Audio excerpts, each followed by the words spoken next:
Hello guys, today we are going to learn what and all agenda we have for data analyst.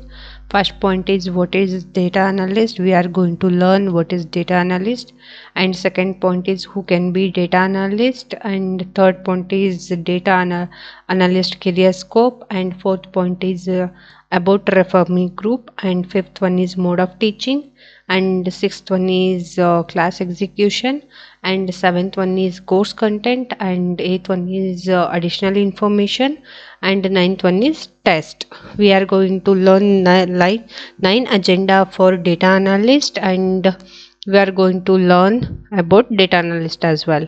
And if you have any more information regarding data analyst or any other course details, please contact me, and for more videos please follow me and subscribe to my channel. Thank you.